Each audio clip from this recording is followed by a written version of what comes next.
எல்லாரும் கதை கேட்க தயாராயிட்டீங்களா? Are you all ready to listen to a story?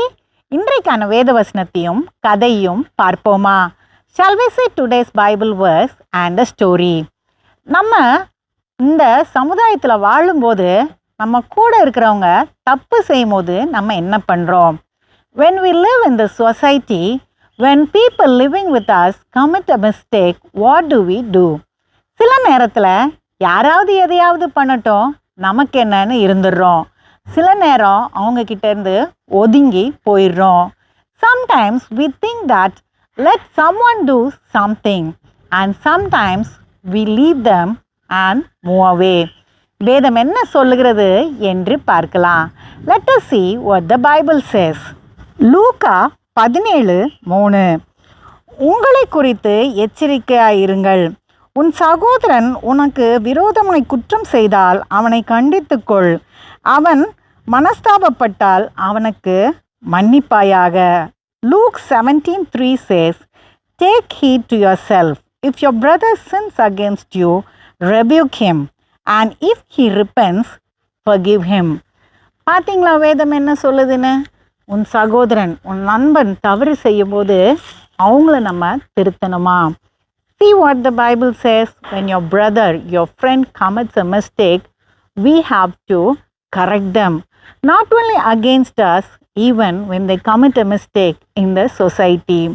நமக்கு விரோதமாக மட்டும் இல்லை, அவங்க சமுதாயத்துக்கு விரோதமாக செய்யும் போதும் அவங்கள நம்ம திருத்தணும். ஒரு குட்டி கிராமத்தில் 2 பிள்ளைங்க நல்ல நண்பர்களாக இருந்தாங்க. There were 2 friends in a village. ஒரு பெண் பேர் அனிதா, இன்னொரு பொண்ணு பேர் Akila. One girl was Anita and another girl was Akila. Both children lived in the neighborhood, so they used to study together in the evening. 2 பேரும் பக்கத்து வீட்டில் இருந்தாங்க. அதனால சாயங்காலம் சேர்ந்து படிப்பாங்க. 2 பிள்ளைங்களுமே அவங்க காரியத்தில் ரொம்ப கவனமாக இருப்பாங்க.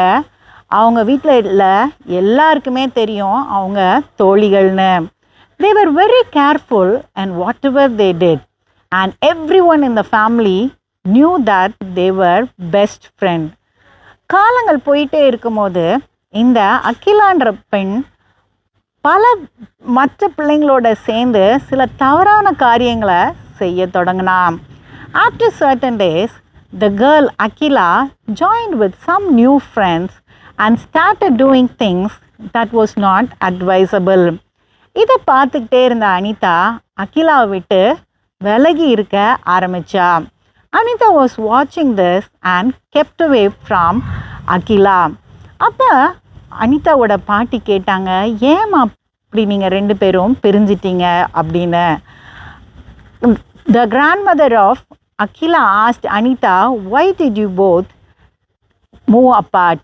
அப்போ அனிதா சொன்னா, அகிலா சில தவறான நண்பர்களை தெரிந்தெடுத்துட்டு தப்பு செய்கிறா, அதனால நான் விலகிட்டேன் அப்படின்னு.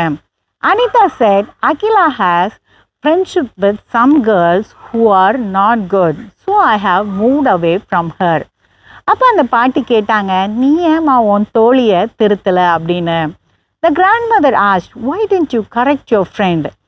அப்போ அனிதா சொன்னா, எனக்கு என்ன வந்துச்சு, என் வாழ்க்கையை நான் பார்த்துக்கிறேன் அப்படின்னு. Anitha replied saying, why should I correct her?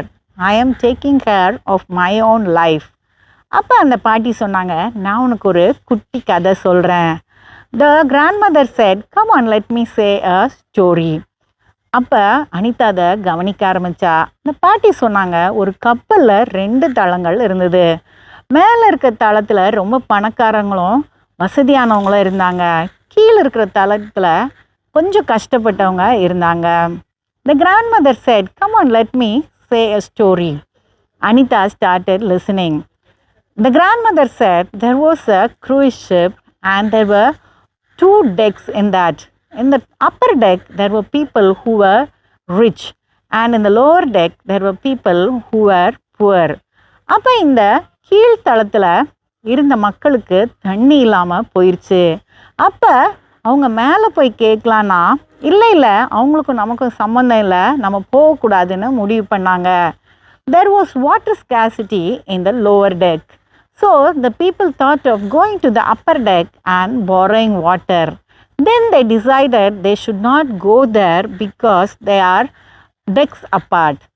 அப்புறம் அவங்க என்ன பண்ணாங்கன்னா, கடலில் தான் நிறைய தண்ணி இருக்கே அப்படின்ட்டு கடலில் அந்த கப்பலோட தரையில் ஓட்டை போட ஆரம்பித்தாங்க. The people in the lower deck said, there is lot of water in the sea, so let us drill a hole in the floor of the ship and take water. இந்த சூழ்நிலையில் தண்ணி உள்ளே வந்துச்சுன்னா ரெண்டு தளத்துலையும் இருக்கிற மக்கள் தான் பாதிக்கப்படுவாங்க. So in this situation, if water comes inside the ship, the people in both the decks will be affected. அதனால மேல் தளத்தில் இருக்கிறவங்க கீழே வந்து அவங்களுக்கு புரிய வச்சு அந்த காரியத்தை நிறுத்தினாங்க. The people from the upper deck came down and explained things and made them understand. மேலே இருக்கவங்க எனக்கு என்ன வந்தது அப்படின்னு இருந்திருந்தா அவங்களும் பாதிக்கப்பட்டிருப்பாங்க.